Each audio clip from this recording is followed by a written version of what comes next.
Mesdames et messieurs, bonjour. Aujourd'hui, Scribe reçoit dans cette édition spéciale Monsieur Norbert Dabira. Monsieur Norbert Dabira est général des forces armées congolaises. Il est aussi écrivain, cinéaste, réalisateur, producteur. Nous le recevons sur ce plateau en tant qu'amoureux des belles lettres. Monsieur Norbert Dabira, bonjour. Bonjour. Il a publié dernièrement Brazzaville à feu et à sang. Tout de go, nous allons lui demander quelle est la phrase qu'il retient dans ce livre. Quelle est la phrase qui me retient dans ce livre? Je peux dire que toutes les phrases m'intéressent. Quand on écrit un livre, on n'a pas une phrase spécifique qui vous retient parce que le livre exprime en quelque sorte votre personnalité. Et si je dois peut-être parler de ma personnalité en tant que telle, c'est que j'ai toujours pensé que la guerre est la pire des choses qui puissent exister parce qu'elle amène désolation, elle provoque la mort et pour notre pays, elle a failli entraîner la partition du pays. Vous me demandez quelle phrase, je peux en citer une qui me semble importante. Je crois avoir dit dans la conclusion de mon livre que dans une guerre civile, il n'y a ni vainqueur ni vaincu. Parce que dans cette guerre qui a ravagé notre pays, on ne peut pas dire que les Mboshi ont vaincu les Batsangi ou que les Batsangi ont vaincu les Babembe ou que n'importe quelle armée ou groupe d'armées ou mettant groupe de milices a pu vaincre une autre partie. Non, on est des Congolais. C'était une guerre bête. Et au fait, c'est le pays qui est sorti tout malheureux. Donc, pour ceux qui ont crié victoire, au fait, il n'y a jamais eu de victoire. C'était la bêtise. On a peut-être libéré le pays contre ce que disait le président Lissouba, contre la bêtise humaine. Mais on n'a jamais gagné parce qu'on ne peut pas se battre contre soi-même et dire qu'on a gagné. Donc, dans une guerre civile, il n'y a ni vainqueur ni vaincu. Le Congo étant un et indivisible. Monsieur Norbert, nous allons laisser alors ce livre pour entrer dans la littérature française. Pouvez-vous nous dire les auteurs qui vous ont marqué et influencé? Les auteurs qui m'ont marqué et influencé, il y en a beaucoup. Il y a André Daven, par exemple, quand il était à l'école primaire. Il y a Lamartine. Il y a Victor Hugo, Jean de La Fontaine, Corneille, Molière. Il y en a beaucoup. Franchement, je crois qu'en notre temps, il y a eu beaucoup d'auteurs français qui nous ont marqués. Et il faut dire que nous étions obligés d'apprendre à les connaître. Et si bien que je suis parti, ça fait depuis plus de 20 ans que j'ai quitté les bancs de l'école. J'ai toujours quelques souvenirs de ce que j'ai lu à l'époque. Les auteurs français, ça a été notre dada à l'époque, il fallait le connaître. Nous sommes nés sous la colonisation, on devait connaître la civilisation française. Et pour la connaître, on ne passait que par les auteurs français. Bon, je dis civilisation, elle a un bon côté et peut-être aussi un mauvais côté. Au fait, on nous apprenait beaucoup plus le bon côté que le mauvais côté. Je parle de la littérature. Nous savons que la culture, c'est l'ensemble des connaissances acquises, mais c'est aussi ce qui reste lorsque l'on a tout oublié. Et qu'est-ce qui est resté? Est-ce que vous pouvez nous parler de La Fontaine? C'est-à-dire, est-ce que vous vous souvenez encore des fables de La Fontaine? Les fables de La Fontaine. Je sais que La Fontaine lui-même, c'est un écrivain du XVIIe siècle. Et il a... Au fait, quand on parle des fables, on a toujours cru que les fables appartenaient à La Fontaine. Non. La Fontaine n'a pu que puiser ses fables dans les nombreuses fables qui existaient déjà. Et avant lui, il y a des écrivains du XIVe siècle qui avaient déjà écrit beaucoup de fables. Et lui les a réunis, les a améliorés et a fait plusieurs recueils qui aujourd'hui constituent ce qu'on appelle les fables de La Fontaine. Je pense que quand j'ai appris les fables de La Fontaine, d'ailleurs dans son livre, le fable premier, c'est La cigale et la fourmi. Et si vous voulez, je peux dire quelques mots. Allez-y, s'il vous plaît. La cigale, ayant chanté tout l'été, se trouve fort dépourvue quand la bise fut venue. Pas un seul petit morceau de mouche ou de vermisseau. La cigale alla crier famine chez la fourmi sa voisine, lui priant de lui porter quelques grains pour subsister jusqu'à la saison nouvelle. Voilà un peu ce que j'ai pu retenir. Le corbeau et le renard. Ah bon, le corbeau et le renard, je crois que chacun de nous le sait, et même les enfants aujourd'hui encore le savent. Il y a par exemple... Mais ils ne sont pas nombreux ceux qui se rappellent encore. Ouais, parce qu'après 20 ans, 30 ans, c'est quand même... vous avez peut-être raison. Bon, vous disiez c'était le corbeau et le renard. Voilà. Donc je vais essayer de réciter quelques mots, je ne sais pas si je pourrais. Le corbeau et le renard. Comment on commence finalement? Maître corbeau sur un arbre perché tenait à son bec un fromage. Maître renard par l'odeur alléchée lui était à peu près ce langage. Et bonjour monsieur du corbeau, que vous êtes joli, que vous me semblez beau. Si votre ramage se rapporte à votre plumage, vous êtes le phénix des hôtes de ces bois. En ces mots, le corbeau ne se sent pas de joie. Et pour montrer sa belle voix, il ouvre un large bec et laisse tomber sa proie. Le renard s'en saisit et dit: et mon bon monsieur, apprenez que tout flatteur vit au dépend de celui qui l'écoute. Vous voyez, donc j'ai quand même reconnu quelque chose des fables de La Fontaine. Oui, et il y a encore le savetier et le financier. Il y a beaucoup. Il y a la grenouille qui se fait plus grosse que le bœuf.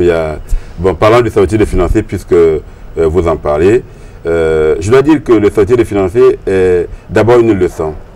Une leçon dans la mesure où, évidemment, toutes les fables de La Fontaine, c'est des leçons. C'est des conclusions qui nous permettent de mieux vivre, de mieux connaître la vie et de ne pas trop se tromper. Bon, dans les fables de La Fontaine, il s'agit certainement, plutôt dans le savetier et le financier, il s'agit ici d'un savetier, un cordonnier, c'est comme ça qu'on l'appelle chez nous, et un financier. L'autre est riche et l'autre pauvre. Et quand on est dans la condition du pauvre, on envie le riche. Et parfois aussi dans la condition du riche, on envie le pauvre. Et c'est ce que La Fontaine essaie de dire dans le savetier et le financier. Je vais essayer de dire quelque chose. Un savetier chantait du matin au soir. C'était merveille de lui, merveille de le voir. Il faisait des passages, plus content qu'aucun de sept sages. Si sur le pont du jour, parfois il sommeillait, le savetier alors en chantant l'éveillait, et le financier se plaignait que les soins de la Providence nuisent au marché et fait vendre le dormir comme le manger et le boire. En son hôtel, il fait venir le savetier. Que gagnez-vous? Dites-moi par an. Par an, ma foi, monsieur, je n'entasse guère un jour sur l'autre. Il suffit qu'à la fin, j'attrape le bout de l'année. Que gagnez-vous? Alors par journée, tantôt plus, tantôt moins. Le mal est que toujours, et sans cela nos guerres seraient assez honnêtes. Le mal est que dans l'entre-mêle des jours qu'il faut chômer, on urine en fait. L'une fait heure à l'autre. Et monsieur le curé de quelques nouveaux saints charge toujours son trône. Quelle mémoire d'éléphant? Et quel autre auteur vous souvenez-vous? Des auteurs que je me souviens, il y en a beaucoup. Peut-être qu'on peut parler de... Prenons par exemple Corneille. Corneille dans le Cid alors. Dans le Cid, voilà. Oui. Donc on peut parler donc de Corneille. J'ai amené avec moi le Cid. Qu'est-ce que vous voulez savoir en définitive? Vous nous avez dit que vous connaissez bien le Cid pour l'avoir longuement appris à l'école. C'est-à-dire qu'on vous apprenait à connaître... À tout connaître, à s'abreuver du Cid, donc à boire tout le livre du Cid. Et à l'époque, nous l'avons vraiment tout bu. À l'apprendre par cœur. À l'apprendre totalement par cœur. Est-ce que vous vous souvenez de la première page du Cid? La première page du Cid. Je vais dire quelques mots, peut-être que je pourrais arriver. Il s'agit de Elvire et de Chimène. Elvire, m'as-tu fait un rapport bien sincère? Ne déguise sur un de ce qu'a dit mon père. Tous mes sens en moi-même en sont encore charmés. Il estime Rodrigue autant que vous l'aimez. Et si je ne m'abuse à lire dans son âme, il vous recommandera de reprendre à sa flamme. Vous venez de nous réciter mot à mot les premières phrases de Chimène à Elvire. Nous, on pouvait comme ça réciter tout le livre. Et d'abord, il fallait le faire, il fallait l'apprendre, c'était une obligation. Voilà. Et que représente pour vous le CID? Le CID, c'est d'abord une somme de valeurs et de vertus. Parce que il s'agit en quelque sorte de plusieurs points d'honneur qui sont traités. L'honneur de savoir défendre sa maison, la dignité d'être fils d'un grand chef et de pouvoir défendre la dignité de son père. Et puis, pour le monsieur comme la femme, donc de Chimène comme Rodrigue, chacun avait un honneur à défendre, c'était de défendre l'honneur de sa maison et ne pas défendre l'honneur de sa maison était infâme et indigne du jour. Hein. Ça veut tout simplement dire que, au fait, l'honneur et la dignité passaient avant tout. Et tout le reste ne comptait pas. Même l'amour ne comptait pas. Et si on devait défendre l'amour, on devait défendre avec dignité. Jamais sans honneur. Aujourd'hui, il y a plusieurs personnes qui vivent sans dignité et sans honneur. Si au moins, à l'époque, ils avaient ces lectures, ça pouvait peut-être leur donner le goût, le savoir-vivre avec honneur et avec dignité. Je dois avouer que nous, on nous a appris la dignité et je dois bien remercier nos professeurs pour nous avoir fait boire Corneille à travers le CID. Est-ce que vous vous rappelez encore de la façon dont Rodrigue essaie de raconter la querelle? D'accord. Disons que la première querelle, c'est d'abord la querelle entre Dandieg et le comte. Parce que Dandieg vient d'apprendre qu'il n'a pas été choisi comme gouverneur du prince. C'est pour lui un grand désaveu. Parce qu'en définitive, Dandieg, c'était le bras le plus important, plutôt le comte. Le comte était le bras le plus important du royaume. Et au cours donc d'une assemblée où on devait choisir le gouverneur du prince de Castille, au lieu qu'on le choisisse, on a choisi un vieillard, qui était déjà pratiquement à la retraite. Étant donné que le comte avait pris sa place, il s'est énervé. Et il y a eu une grande querelle entre le comte et Dandieg. Je vais tenter de restituer quelques passages. Je ne sais pas si je pourrais arriver. Allez-y. Voilà. Enfin, vous l'emportez la faveur du roi, vous élève en un rang qui n'était dû qu'à moi. Il vous fait gouverneur de prince de Castille. Et l'autre répond, cette marque d'honneur qui m'est de ma famille montre à tous qu'il est juste et fait connaître assez qu'il sait récompenser les services passés. Sa glace, votre rare valeur a bien rempli ma place. Et puis, ne parlons plus d'un choix dans votre esprit s'irrite. La faveur l'appuie autant que le mérite. Vous n'avez qu'une fille et moi je n'ai qu'un fils. L'heure y mène pour nous rendre à jamais plus unis. Pour grand que soit le roi, ils sont ce que nous sommes. Ils peuvent se tromper comme les autres hommes. Et là, il s'agit là de pouvoir, donc, il y a quelque chose de très très important. Dandieg essaie de convaincre le comte qu'il a été choisi parce qu'il le méritait. Et le comte estime que le roi s'est trompé.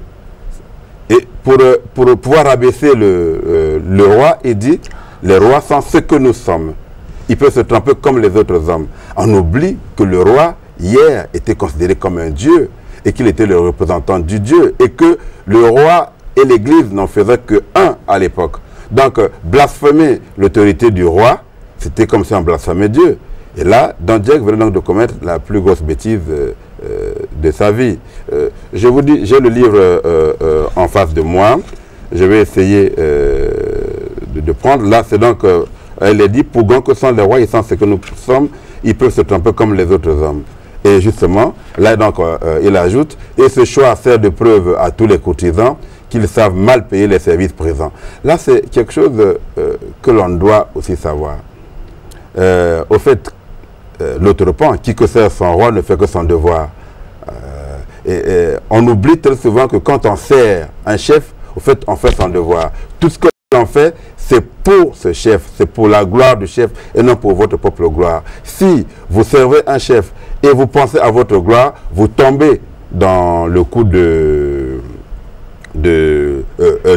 comte qui, en servant le roi, a pensé qu'il était devenu lui-même le roi et qui pouvait prendre des décisions que le roi ne faut pas le désavouer. Mais là, le roi l'a désavoué. Ça sert de preuve à nous tous qui sommes là comme des serviteurs. On est dans l'armée, on fait notre devoir de militaire.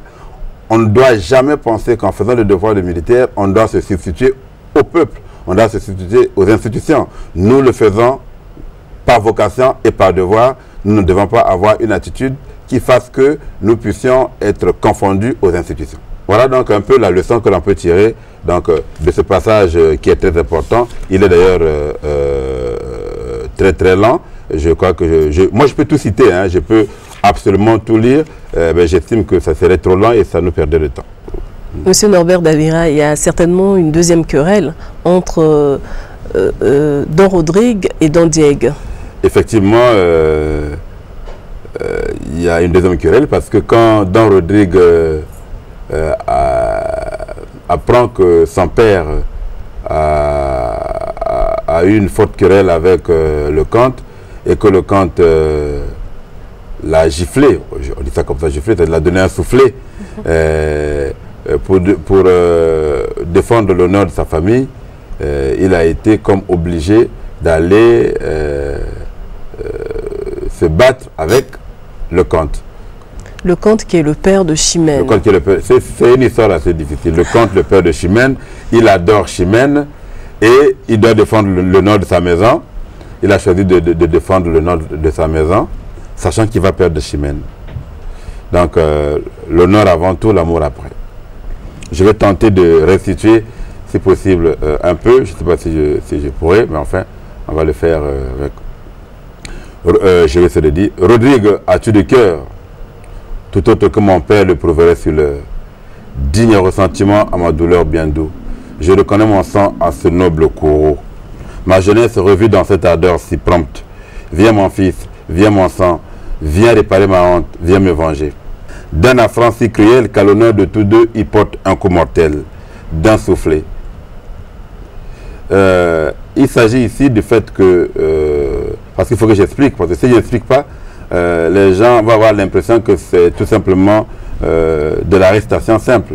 Il y a le fait que dans Jack vient demander à son fils de le venger. Il lui dit que, au fait, il y a un affront, mais ce n'est pas seulement moi qui suis offensé, c'est nous qui sommes offensés. Parce que quand il dit, viens mon fils, viens me venger, viens réparer ma honte, et... ce n'est pas seulement le père qui est offensé, mais c'est toute la famille. Toute la famille qui est offensée. Oui. Et de là, le fils demande de quoi, hein, et lui répond, d'un affront si cruel qu'à l'honneur de tous deux, il porte un coup mortel. Maintenant, le père essaie donc de lui expliquer et ne dit pas le nom. Et lui dit, de grâce achevée. Il dit on dit continue qui? Le père de Chimène. Alors, à partir du moment où il dit le père de Chimène, tu vois, donc il ne dit pas du tout le comte, mais il dit le père de Chimène, pour rappeler à son fils qu'il s'agit du père de ta fiancée, mais que moi je passe avant tout, que l'honneur de la maison passe avant tout. Quand il dit le père prend de l'avance. Ne réplique point, je reconnais ton amour, mais qui peut vivre infâme est indigne du jour. Voilà. Ici, il rappelle à son fils qu'il est mieux de vivre avec honneur que de vivre dans la honte. La maison ayant été touchée, il va falloir laver cette offense par le sang. Et là, donc Rodrigue est tout à fait déconcerté. D'un côté, il y a son amour envers Chimène, et de l'autre côté, il y a son amour envers... non, il y a son devoir. Il y a son devoir. Il y a son devoir. Et puis, il se met à se lamenter. Il se met à se lamenter. Je vais citer quelques phrases de la lamentation. Je ne sais pas si je pourrais, parce qu'il y a très longtemps que j'ai lu ça. J'ai le livre devant moi, mais je ne vais pas regarder le livre. J'essaie de restituer.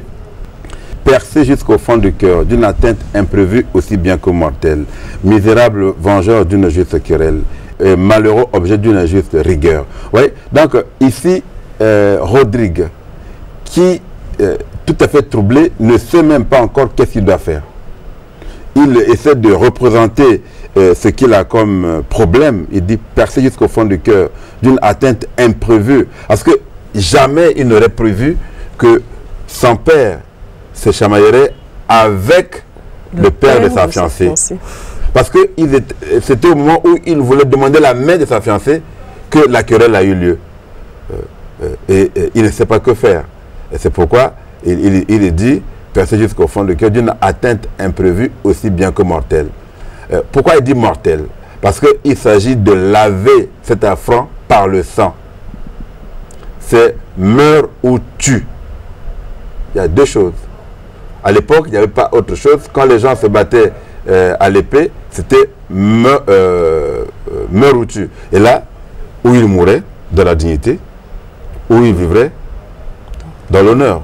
Voilà. C'était les deux choses. Et il a fallu qu'il le fasse. Voilà.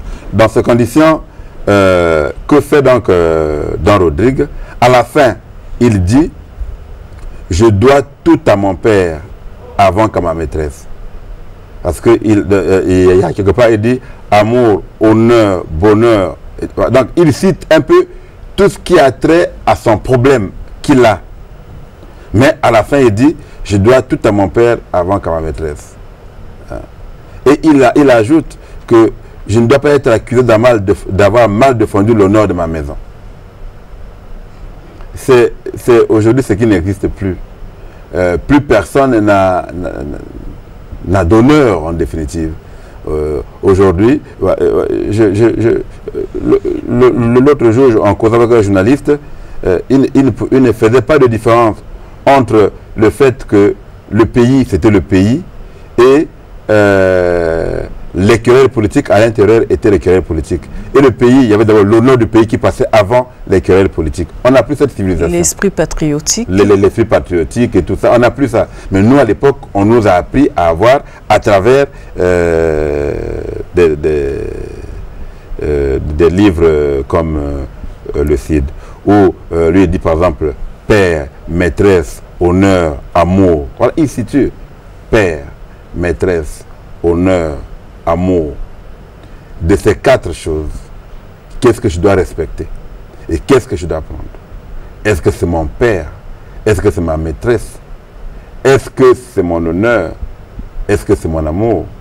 Il choisit deux choses. Il choisit son père et son honneur. Et l'honneur de la maison qu'il doit défendre. Il s'ensuit finalement aussi une autre querelle. Une querelle bien plus grave parce qu'il s'agit d'amener le comte à se battre contre lui. Lui, c'est un jeune et le comte est une personne expérimentée qui a plusieurs batailles à son compte et qui est le bras droit du royaume.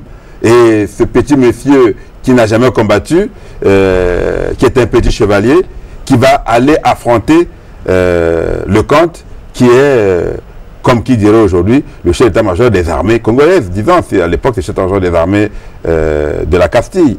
Vous vous rendez compte? Donc, il s'agit d'affronter l'homme le plus fort du royaume. Et comme il faut défendre l'honneur de la maison, qu'est-ce qu'il a fait? Il est parti. Et nous allons donc pouvoir passer à cette querelle qui est, à mon avis, très importante. Si vous vous rappelez si aisément de ces choses, c'est que cela est devenu une conviction aussi pour vous. Oui, conviction, parce que je dois dire que devant l'honneur, il ne faut pas reculer. Il faut toujours rester digne. Si vous lisez mon livre, Brazzaville l'a fait à 100, vous retrouverez dans le prologue ou dans l'épisode des passages où je parle de l'honneur et de la dignité, de la loyauté. Et il faut dire qu'on était inspiré par tous ces livres et par toutes ces récitations et par toute cette éducation. Et on a pu quand même garder quelque chose. Je crois, je ne peux pas, on peut pas trop parler de soi, ni je ne peux pas trop parler de moi, mais je crois que toute notre génération a été abreuvée par cette civilisation et nous l'avons gardée et nous la vivons jusqu'à aujourd'hui. Cette dernière querelle dont vous allez parler, parce que vous semblez vraiment attaché à cela, il s'agit de qui exactement? Il s'agit du comte et de Don Rodrigue. Donc c'est David de Goliath, en quelque sorte. Voilà. Et bon, je vais essayer de réciter un peu, si je peux dire ça, parce que nous, on récitait. J'ai dit qu'on avait bu tout le livre. Donc, Don Rodrigue se pointe donc devant le comte. Don Rodrigue qui est un jeune homme et qui se pointe devant un homme d'âge mûr. Et un grand guerrier qui a déjà fait ses preuves. Il dit, à moi comte, 2 mots. L'autre qui répond, parle. Il lui pose la question, connais-tu Don Diego? L'autre répond, peut-être. Sais-tu que cette ardeur dans le sang je porte? Sais-tu que c'est en sang? Le sais-tu? Peu m'importe. À 4 pas d'ici, je te le fais savoir. Jeune présomptueux. Voilà. Vous voyez? Donc, dans le conte, il voit ce jeune homme lui dire, à 4 pas d'ici, je te le fais savoir. Automatiquement, il dit, jeune présomptueux. Donc, c'est-à-dire que... ce qui veut dire, vous êtes vraiment audacieux. Voilà, vous êtes vraiment audacieux. Ça, c'est quelque chose que notre jeunesse n'a plus. Je me rappelle un peu, il y a eu un jeune homme dans mon quartier à Poto-Poto. Il arrive chez lui et son père est battu. Et son père est battu et il s'est mis à demander qui a battu son père, pourquoi et comment. Or, à l'époque, on ne demandait pas. Le père est battu, vous devez défendre l'honneur de la maison, vous battez d'abord et vous demandez après. C'était ça parce que, quels que soient les problèmes, on ne peut pas battre votre père devant vous, qu'il ait raison ou tort. Ce qui veut dire que vous aurez fait de même. Je crois. Même aujourd'hui, je le ferai. Parce que je ne peux pas penser que mon père soit battu par quelqu'un et que je le regarde. Je n'ai plus de père, tant mieux pour moi. Et de là, donc, Don Rodrigue dit, parle sans t'émouvoir. Je suis jeune, il est vrai, mais aux âmes bien nées, la valeur n'attend pas le nombre des années. Et l'autre dit, te mesureras à moi qui t'a rendu si vain, toi qui n'as jamais vu les armes à la main. L'autre répond, mais pareil, en 2 fois ne se font point connaître. Et pour les coups d'essai, veulent les coups de maître. Ah, vous voyez un peu comment on est présomptueux, effectivement on l'est, parce que vous dites à quelqu'un qui s'est battu, hein, que vous allez vous battre avec lui. Et puis l'autre dit, mais toi qui n'as jamais vu les armes à la main, qu'est-ce que tu me veux, toi? Ce qui veut dire, toi qui n'as pas d'expérience. Toi qui n'as pas d'expérience, qu'est-ce que tu me veux? Et il lui dit que c'est pareil, en deux fois ne se font pas connaître. Et pour les coups d'essai, valent ou veuillent, en mauvais français, en français de l'époque, les coups de maître. Ça veut dire que, au fait, il est déjà sûr de sa victoire. Il dit qu'aujourd'hui, je vais te montrer que je suis un apprenti, mais je vais te battre. Et de là, Rodrigue, Don Diego, non, le comte, se rend compte que c'est sérieux. C'est sérieux, et se rend compte que c'est sérieux, et il lui demande, il lui pose la question, sais-tu qui je suis? Il lui répond, tout autre que moi, au seul bruit de ton nom pourrait trembler d'effroi. Les palmes dont je vois ta tête si couverte semblent porter écrit le destin de ma perte. J'attaque en téméraire un bras toujours vainqueur, mais à qui venge son père, il n'est point d'impossible. Ton bras est invaincu et non point invincible. Vous voyez, donc il est déjà, dans sa conscience, il dit déjà au comte que ton bras est invaincu, il n'est point d'impossible.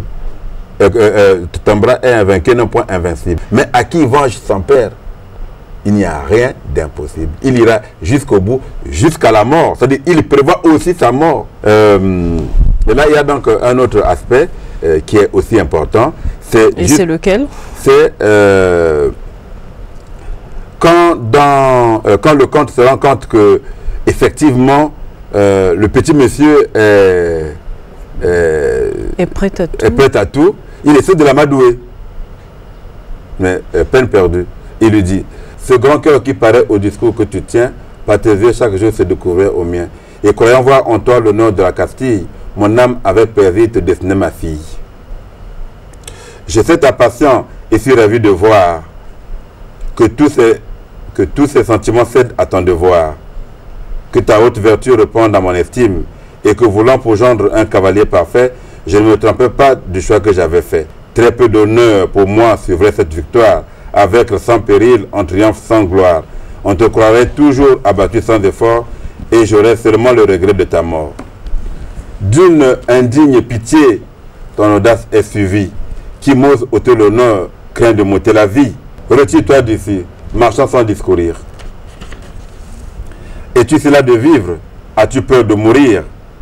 Viens, et le fils dégénère, qui survit un moment en l'honneur de son père. À la fin, le comte se rend compte qu'il ne peut rien faire. Il vient de dire à Rodrigue qu'il accepte pour gendre. Donc, en principe, Rodrigue, ayant déjà la réponse du comte, aurait pu dire au fait, bon, autant ne pas me battre, autant choisir sa femme. Mais là, rien à faire. Il doit défendre l'honneur de sa maison. Hein? Il lui dit, d'une indigne pitié, ton audace est suivie. Qui m'ose ôter l'honneur, craint de m'ôter la vie. Qui m'ose ôter l'honneur, craint de m'ôter la vie. Ça veut dire que, au fait, il n'y a rien d'autre que la dignité, que l'honneur, que nous devons toujours avoir comme vertu. Et il doit aussi prouver au comte qu'il est un homme digne de ce nom, puisqu'il défend le nom de son père. Et il doit prouver aussi au comte qu'il est aussi digne de sa vie, de sa fille. De sa fille, tout à fait. Parce que qui peut vivre infâme est indigne du jour. C'est-à-dire qui peut vivre indigne en définitive ne peut pas mériter de prendre une femme d'un homme aussi valeureux que le comte. Tout à fait. C'est ce qui a fait que d'ailleurs Chimène a bien voulu faire autant que Rodrigue. Et comme sa mère ne pouvait rien faire, qu'est-ce qu'elle a fait? Elle a pris Dansanche. Dansanche s'est donc battu pour défendre la maison du comte. Il a été battu. C'était un duel demandé par Chimène, recommandé par le roi, hein, Don Fernand. Oui. Et finalement, Don Rodrigue avait refusé de tuer Dansanche. Et à la fin, Don Diego a repris sa dulcinée. Et voilà que c'est comme ça que finit l'affaire. Et à la fin, Rodrigue se marie avec Chimène. Avec Chimène. Disons que l'honneur étant sauvé, Chimène a tout fait pour sauver son honneur, parce qu'elle est allée jusqu'à provoquer un duel. Et Don Rodrigue est sorti vainqueur. Pour elle, elle a déjà sauvé son honneur parce qu'elle a fait ce qu'elle pouvait. Et comme le roi avait dit, écoute, j'accepte le duel, mais à une seule condition, que le gagnant soit ton mari. Dansanche était aussi l'amant de Chimène. Don Rodrigue, l'amant de Chimène. Mais Dansanche était l'amant mal aimé et Don Rodrigue, l'amant bien aimé. Alors, dans ces conditions, il n'y avait pas de choix. En définitive, le fait que Don Rodrigue ait gagné, pour Chimène, c'était une bonne chose. En même temps, il a pu défendre l'honneur de sa maison et puis il a pu retrouver son amour. Donc Don Rodrigue est 2 fois vainqueur. 2 fois vainqueur. Je ne dis pas tout parce que Don Rodrigue a aussi fait des prouesses parce qu'il a sauvé l'honneur de la Castille. Comme le bras du comte n'était plus valide, le comte étant mort, les morts sont venus attaquer, morts M-A-U-R-E-S, hein, les morts, des Africains, les morts sont venus attaquer la Castille, donc l'Espagne aujourd'hui. Les morts sont venus attaquer la Castille et il a fallu donc défendre. Et pour défendre, donc, au fait, il ne venait pas attaquer, il venait piller. Il venait piller et il venait piller avec le roi dans le bateau. Et Don Rodrigue a pu vaincre donc les troupes des morts jusqu'à capturer le roi. Et en capturant le roi, 2 rois d'ailleurs, et ces rois ont donné à Rodrigue le nom du Cid. C'est comme ça que finalement le roi, en recevant Rodrigue, a appris que ces rois ont surnommé dans Rodrigue le Cid. Et c'est pourquoi d'ailleurs le titre même donné par Corneille, c'est le Cid, justement par rapport au nom que ces rois avaient donné à Don Rodrigue. D'accord, nous allons tourner la page avec Corneille pour voir Victor Hugo. Victor Hugo, c'est aussi une partie de mon enfance. Et Victor Hugo, je dois dire qu'il a marqué presque tous les hommes de notre âge. Mais moi, j'ai été plus marqué dans Océanonox parce que après, j'ai vécu Océanonox. Je l'ai vécu dans ma vie. Et c'est pourquoi j'ai pratiquement retenu Océanonox comme étant quelque chose de véridique et que j'avais été comme averti par Victor Hugo que, attention, ça va t'arriver un jour. Et donc... et de quoi nous parle Océanonox? Au fait, Océanonox nous parle de naufragés. Des gens qui sont partis en mer et qui ne sont plus jamais revenus. Il s'agit des marins. Et ces marins étaient vainement attendus par leurs parents, qui ne les ont plus revus. Et ça causait beaucoup de chagrin aux parents. À l'époque, pour rester Océanonox, il fallait tout mimer. Et je vous dis, je pleurais. J'ai beaucoup de fois pleuré quand je récitais Océanonox. Et toute la classe pleurait d'ailleurs, parce qu'on se mettait à la place des parents qui attendaient leurs enfants qui ne revenaient jamais. Je vais tenter de reciter quelques paragraphes et je crois que... J'espère que vous n'allez pas pleurer aujourd'hui. Non, aujourd'hui je ne vais pas pleurer parce que je crois que j'essaie de ne plus trop pleurer. Je pleurais beaucoup à l'époque. Bon, je vais dire quelques mots. Océanonox donc. Oh, combien de marins, combien de capitaines qui sont partis joyeux pour des courses lointaines et dans ce monde horizon se sont évanouis. Combien de patrons morts avec leurs équipages. L'ouragan de leur vie a pris toutes les pages et d'un souffle il a tout dispersé sur les flots. Ô flots que vous avez de lugubres histoires, flots profonds redoutés des mers à genoux, vous voulez raconter en montant les marées. Vous voyez, c'est donc une interpellation de tout. Dans un premier temps, on se demande, on dit, oh, combien de marins, combien de capitaines qui sont partis joyeux pour des courses lointaines et dans ce monde, horizon se sont évanouis. Combien de patrons morts avec leurs équipages. L'ouragan de leur vie a pris toutes les pages. Vous vous rendez compte, l'ouragan de leur vie. C'est cette manière de dire, cet analogisme-là, l'ouragan de leur vie. C'est-à-dire que la vie a été prise dans une telle vitesse qu'ils n'ont même pas eu le temps de se rendre compte qu'ils sont en train de mourir. Et là, à l'époque, nous représentions effectivement ces marins qui étaient en mer et qui ne sont plus revenus. Et de l'autre côté, on représentait les mères qui étaient là. Hein, et ces mères à genoux qui attendaient leurs enfants et qui interrogeaient les flots.